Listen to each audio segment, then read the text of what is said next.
Colin.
And the M&Ms aren't a big thing if they miss.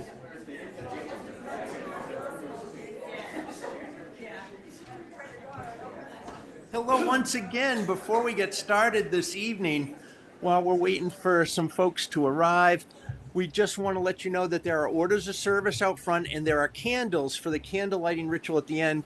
And if you don't have a candle, Melanie's walking around with the basket right now. If you put your hand up, she'll get you one. And if you want an order of service, they're right out on the table right out in the lobby if you want to grab one of those. Looks like this.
what your friends may say. Elves still live and reindeer play when gift-wrapped dreams come true on Christmas Day. Yes, Virginia, there's a Santa Claus. He's as real as hope and love. Look around and you'll find Santa Claus in the tiniest world you're dreaming of. Even though you may not see him, what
Merry Christmas.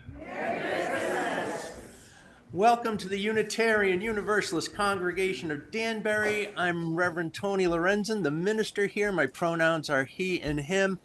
And all of us here at UUCD, as we call ourselves, are super happy you have decided to join us for the celebration of Christmas, both here in the sanctuary and those of you who are joining us online. Welcome, welcome to everyone. You have It's like a- Yes, Lord? It's a Unitarian church. I wasn't expecting that.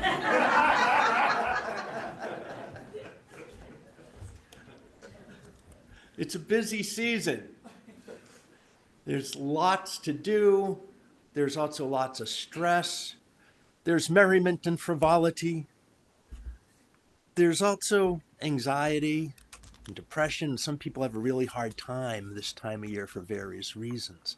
So however you arrive here this evening, you are welcome and you're among friends.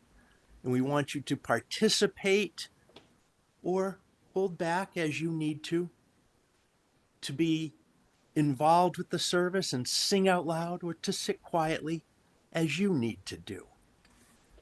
I invite you to take a moment, to take a big, deep breath, and let yourself completely arrive here in this space.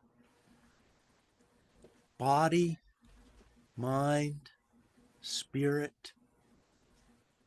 Be present to yourself and this amazing community that is gathered with you this evening.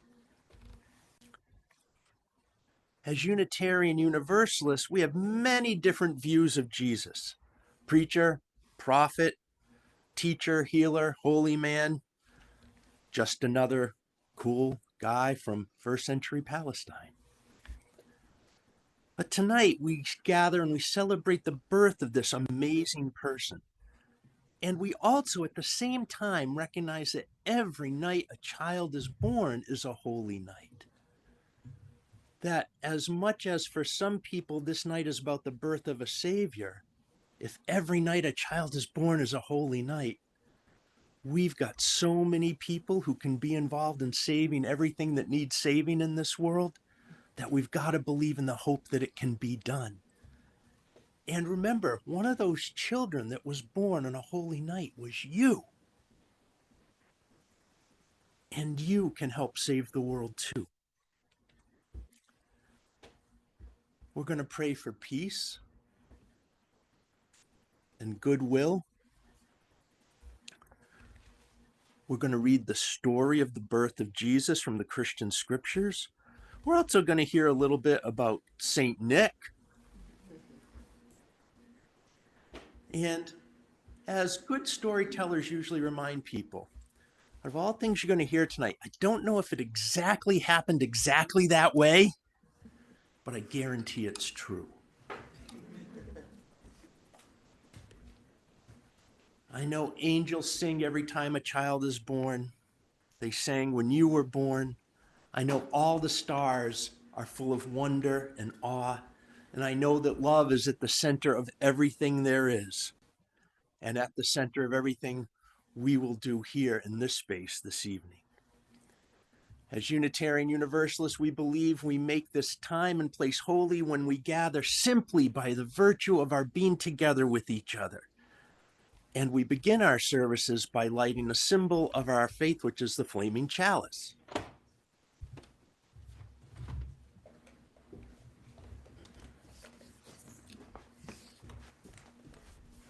The flaming chalice is the symbol of our faith, and it has a deep connection to Christmas Eve. The youth group at West Shore Unitarian Church in Cleveland, Ohio, led their congregation's Christmas Eve service in 1965 and began by ritually lighting a flaming chalice, the same way they began their youth group gatherings. This is recognized as where the practice of Unitarian Universalist congregations lighting a chalice to begin services actually was started. Please join me in our chalice lighting affirmation as we light the chalice this afternoon. Love is the spirit of this congregation, and justice is its light. This moment, to dwell together in peace, to seek and speak the truth in love, to help one another and celebrate life. Please rise in body or spirit and join together in singing the first Noel, which is number 237 in the Gray Hymnal, and the words are also on the screen.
Please be seated.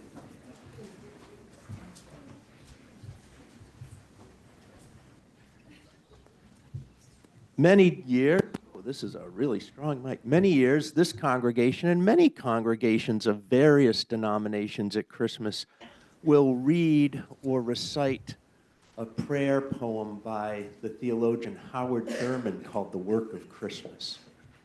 And in that piece, Reverend Thurman talks about that there are 7 works of Christmas. And he says, when the wise men have gone home, the angels have been quiet and they're gone away and everything's kind of back to normal, it's really then that the work of what Christmas is all about begins. And tonight, we would invite you to think about what is going to be your work of Christmas this year. What work of Christmas are you going to carry into the coming year all the way through till next Christmas Eve? I want you to think about that this evening. I'm going to go through what those 7 works of Christmas are. And think to yourself, what's going to be your work? Because after we go through the 7 works, I'm going to invite everyone who would like to come up and place a stone in the jar that represents the work you're going to commit to this year. So Thurman says that the first work of Christmas is to find the lost. And that's represented here by the heart with the compass points in it. Think about that. Is finding the lost your work this year?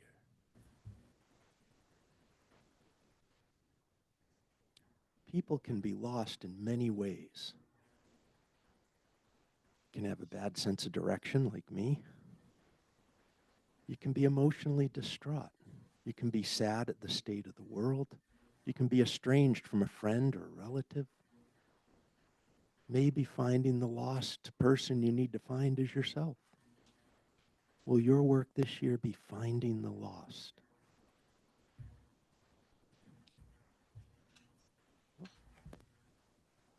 Thurman says the next work of Christmas is to heal the broken. And we have that represented here by roll of gauze. As with being lost, there are many ways to be broken. Something can be physically broken, and again, something can be spiritually, emotionally broken. Relationships can be broken. Right now, there's a lot of people feeling there's a lot really broken with our culture, our society, our politics, our health care. Will your work of Christmas this year be healing something that's broken?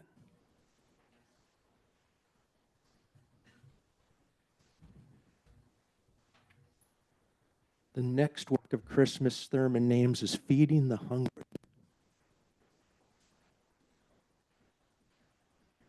Charles Dickens says that this time of year especially is when want suffers greatly while abundance rejoices. And we know that there's a lot of people who are hungry. Not just hungry for food, but hungry for a friend, hungry to be able to afford health care or a place to live. Will you take up the work this year of feeding the hungry? Are you called to feed those who are hungry?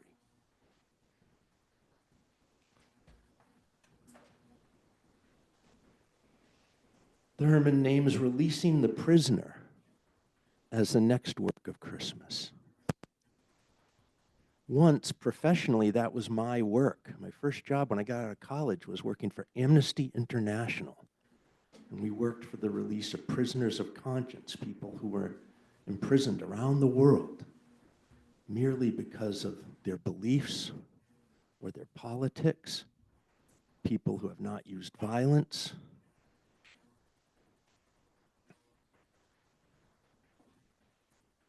This week, President Biden commuted the sentences of people on death row. Wish he had done all of them.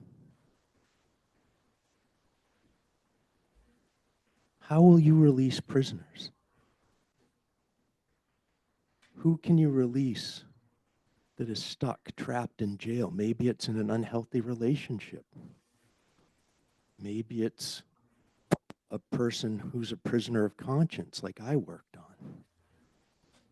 Maybe it's somebody who's just stuck in some way that you know. Maybe it's you. Will your work this year, the work you take from Christmas, will it be releasing the prisoners?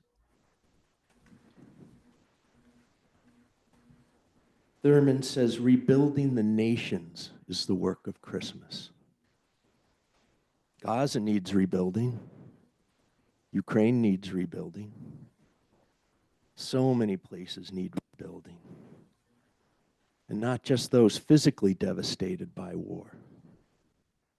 There are lots of places where nations need rebuilding that don't recognize human rights.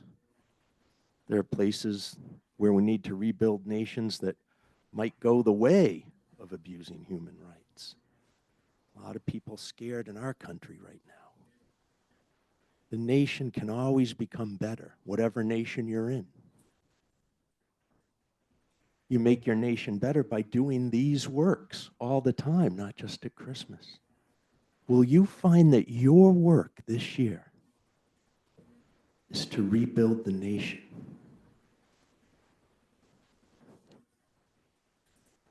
Thurman names bringing peace as a work of Christmas.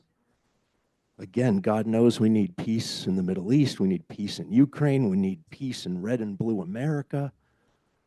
But we also might need peace with that sibling we've been estranged from, or that parent, or a neighbor we don't get along with. Where in the world or in your life is there hurt, anger, violence, a place where peace needs to come and dwell. And can that be your work to help bring peace to somewhere where it's needed? And finally, Thurman says the work of Christmas is to make music in the heart. And there's the bells. We make music in the heart in all kinds of ways. We're a good partner, we're a good friend, we're a good sibling, we're a good employer or employee, we're a good neighbor. We might make good art, and as Neil Gaiman says, all art you make is good art.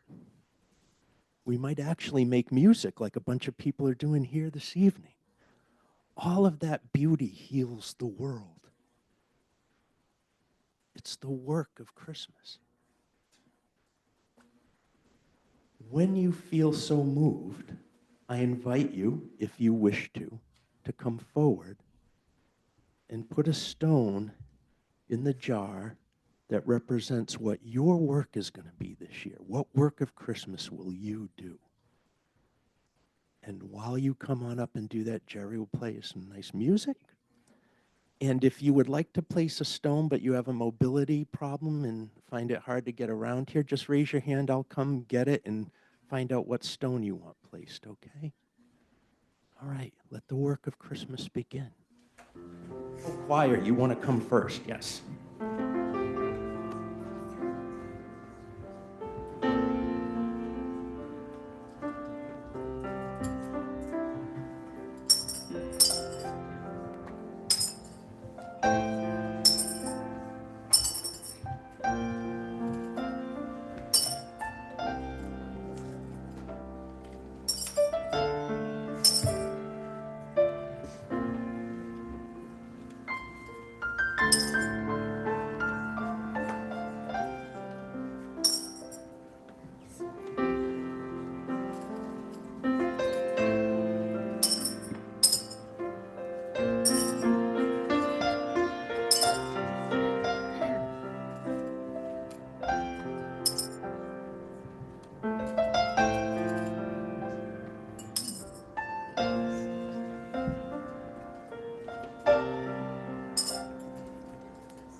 You know this one by heart, which doesn't explain why I'm reading it rather than reciting it, but I'm going to read it.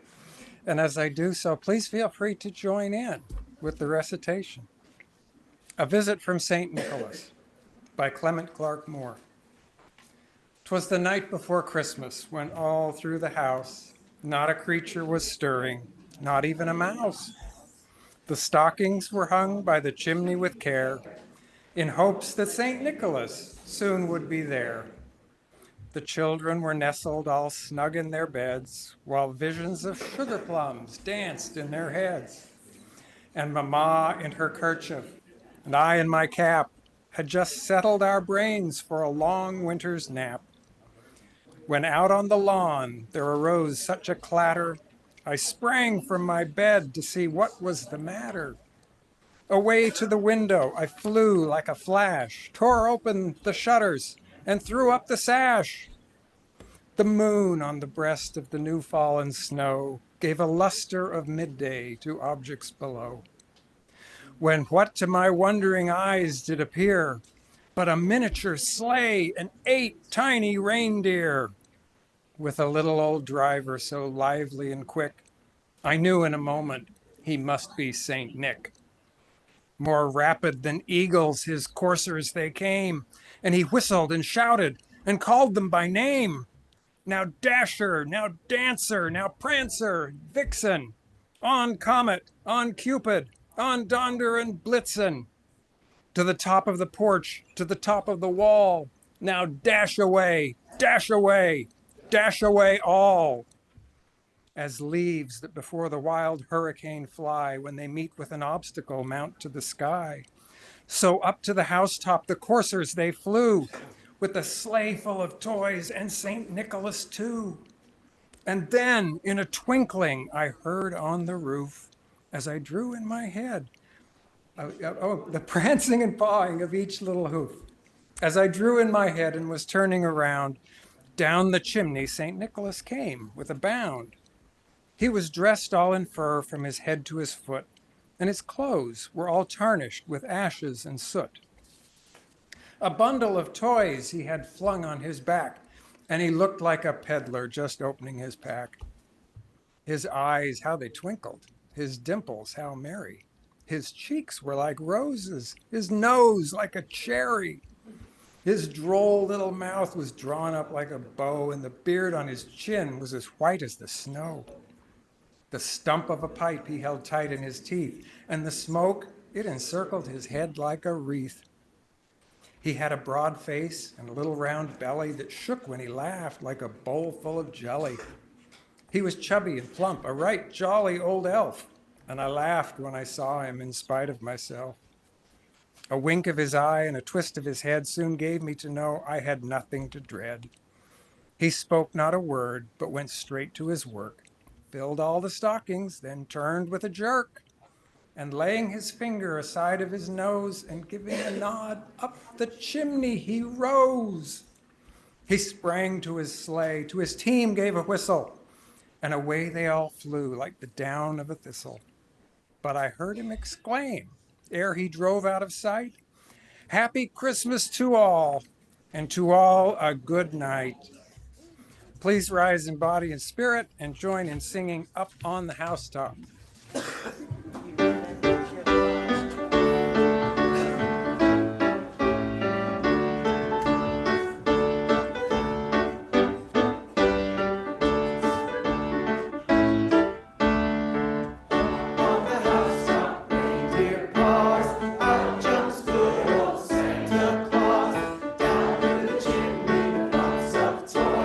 All for the little one's Christmas joy. Oh,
Reverend C.R. Marie was going to be reading this, but she's been suffering from COVID. So this is an excerpt from an O. Henry story, and it's titled The Gift of the Magi. Once upon a time, on the day before Christmas, Della sat in her home counting her savings.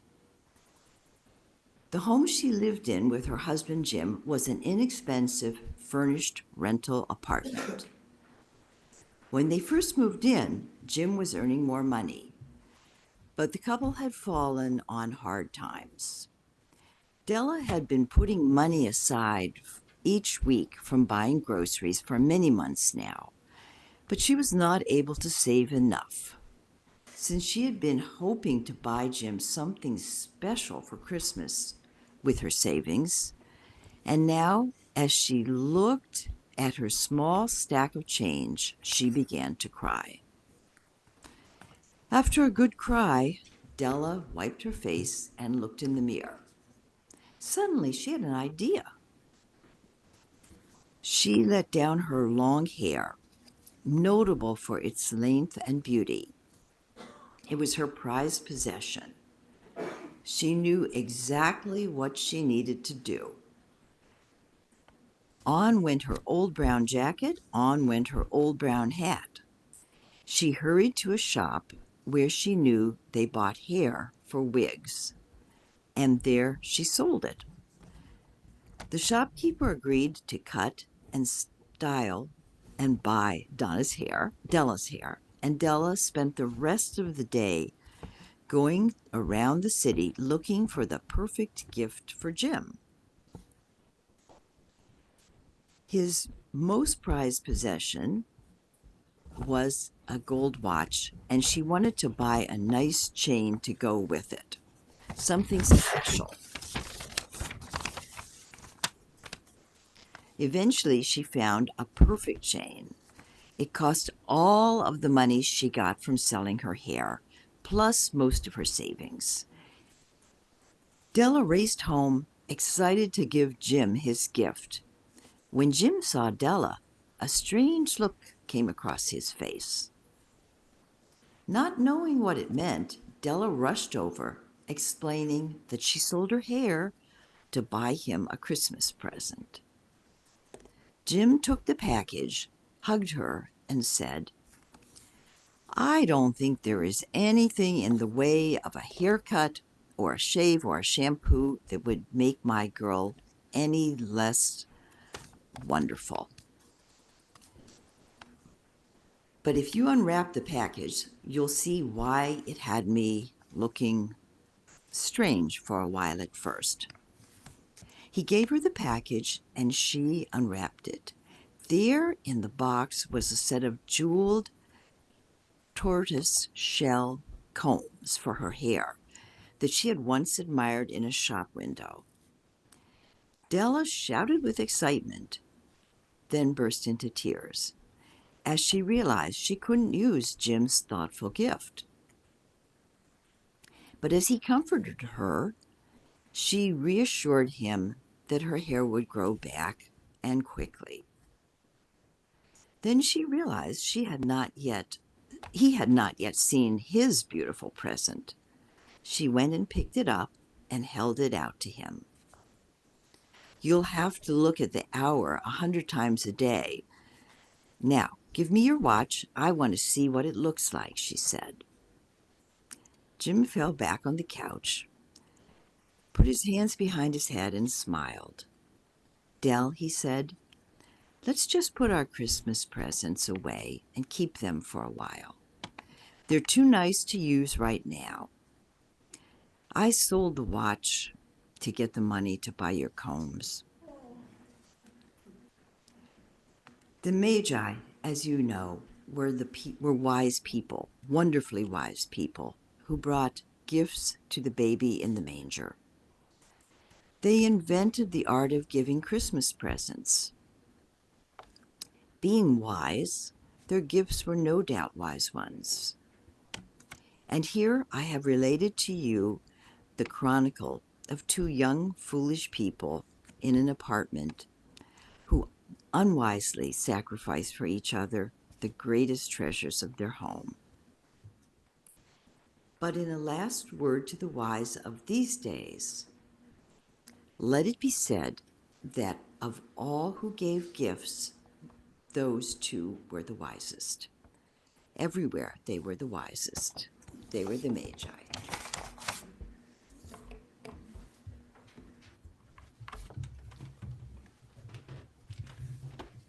I invite you to rise in body or spirit and join us in singing What Child Is This?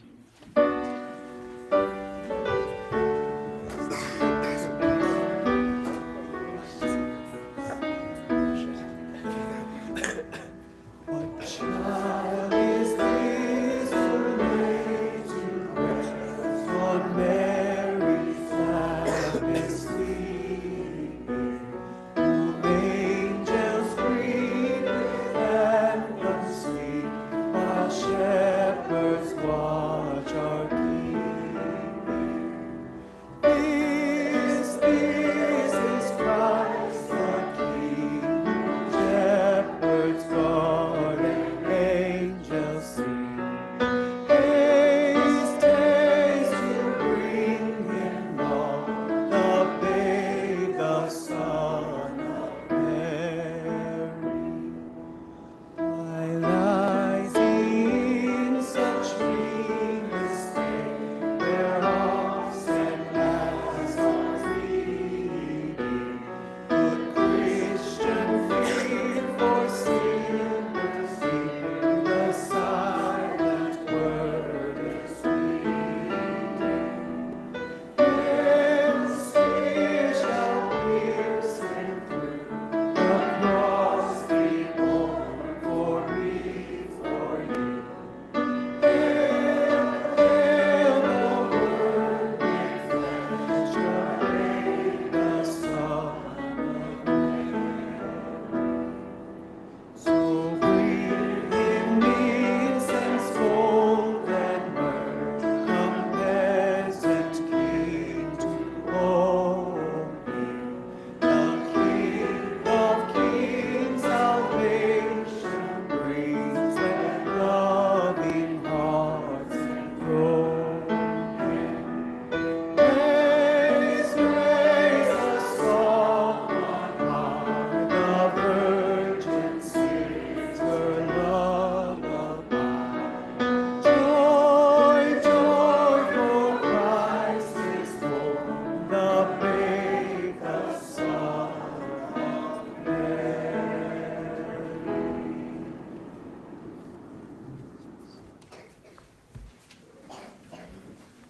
I noted as you came forth to commit yourself to the work of Christmas that many of you found it difficult to choose one work. But that's great, because the more of us that work on more things, the better things we'll get. Your work is really important. We have set all these intentions, not for the Christmas time, the 12 days of Christmas only, but for the whole entire coming year. May we all stay committed to the work we have pledged this evening, for that is how we make Christmas miracles come true. Now, I'm looking for a volunteer or two. Perhaps some of the younger people among us could help me put the covers on these jars, screw the lids on. Anybody want to come help me do that? Any adults want to come help me do that? Thank you.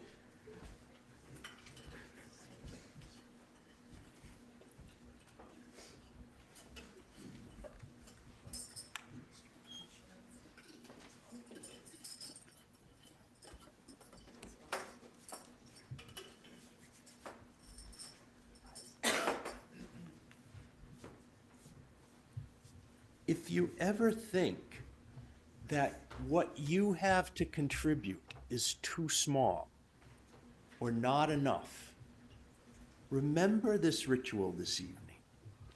You have pledged to yourself to take up one work for the coming year. Some of you may do a lot of this work, some of you may do a little.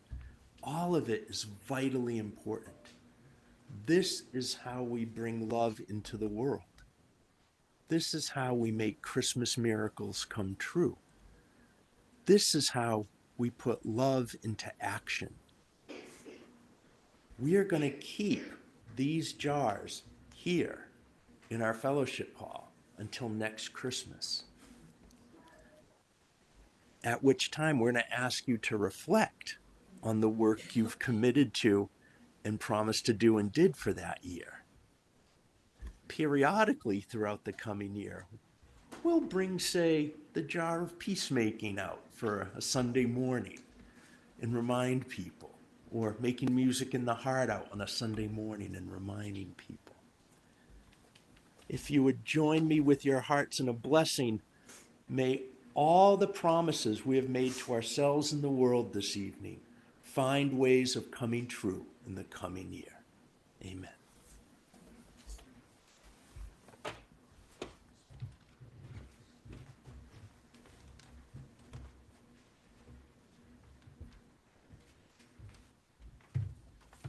When we give our time and energy to the work of this congregation, and when we donate to its financial support, we are giving gifts to each other and to the wider community around us. Tonight's collection will assist UU Danbury members and friends in need through the Minister's Discretionary Fund. There are multiple ways to give this evening. The offering plates will pass here in the sanctuary. To give electronically, sometimes there's a QR code. Or you may also mail a check to UUCD at 24 Claphard Ridge Road in Danbury. And for tonight, please be sure to write Minister's Discretionary Fund on the memo line. The offering will now be gratefully received. Thank you for your generosity.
So Reverend Tony asked me to read about the birth of Jesus tonight. And looking around this congregation, I feel like we could have done a revival of pageant like 2015 or something.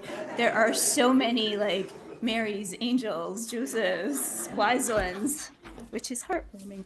I am going to read from my children's Bible. Many people have that probably if you, came from that background, that I received when I was christened as a Presbyterian. So this is the Gospel of Luke, chapter 2, verses 8 through 14. There were in the same country shepherds staying in the field, keeping watch over their flocks by night. And lo, the angel of the Lord came upon them, and the glory of the Lord shone round about them, and they were much afraid. Fear not, the angel said to them, for I bring you good tidings of a great joy that is coming to all people. For to you is born this day in the city of David a Savior, who is Christ the Lord. And this shall be a sign to you.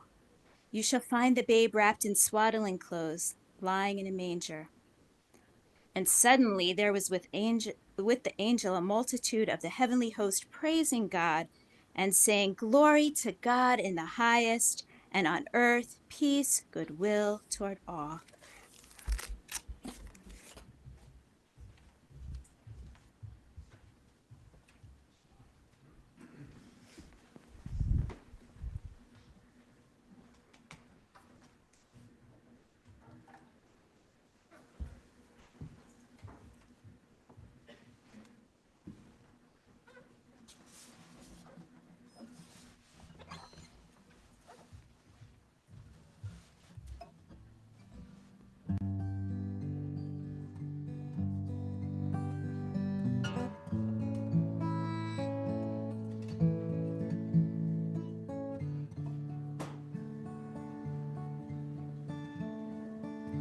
Once upon a time, in a far-off land, wise men saw a sign and set out across the sand with songs of praise to sing. They traveled day and night, precious gifts to bring, guided by the light. They chased a brand new star, ever towards the west, across the mountains far. But when it came to rest, they scarce believed their eyes. They'd come so many miles, and this miracle they prized was nothing but a child. And nothing but a child could wash those tears away, or guide a weary world into the light of day. And nothing but a child could help erase those miles. So once again we all can be children for a while.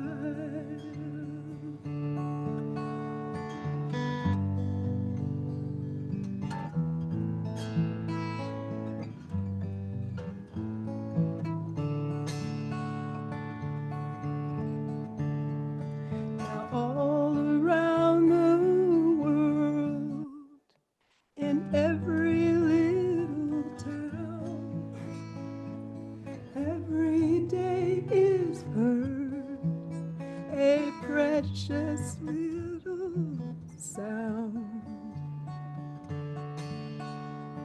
and every mother kind, and every father proud looks down in awe to find another chance around. And nothing but a child could wash those tears away and guide a weary world into the light of day. And nothing but a child could help erase those miles. So once again we all can be children for a while. Nothing but a little baby, nothing but a child.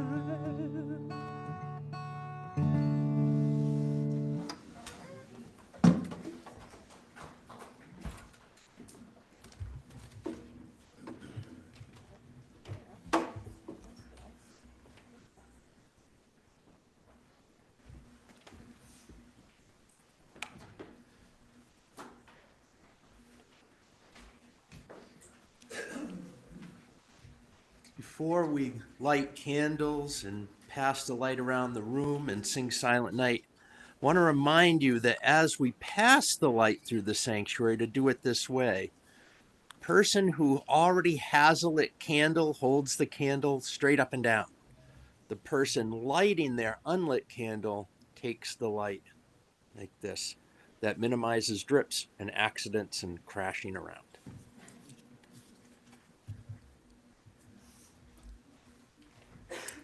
Before we do the lighting, let us take a moment to bless the light. Each year, the darkness of the shortening days comes upon us, and the solstice, and Hanukkah, and Christmas, and then Kwanzaa. These are all festivals of light. And so this Christmas Eve, we bless this light that celebrates the birth of nothing but a child. But it's often that the power of God, the power of love, comes in something simple, something small. And we all carry this power in this light. It is something that darkness and evil cannot overcome. And it lives in you. And we're going to pass that light and love person to person around this room this evening. When we are faced with darkness, may we light a candle and pass the flame. When we see someone else might be in a dark place, offer them the light that we have. It will be enough.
when the song of the angels is stilled, when the star in the sky is gone, when the kings and princes have gone home, when the shepherds are back with their flock, the work of Christmas begins.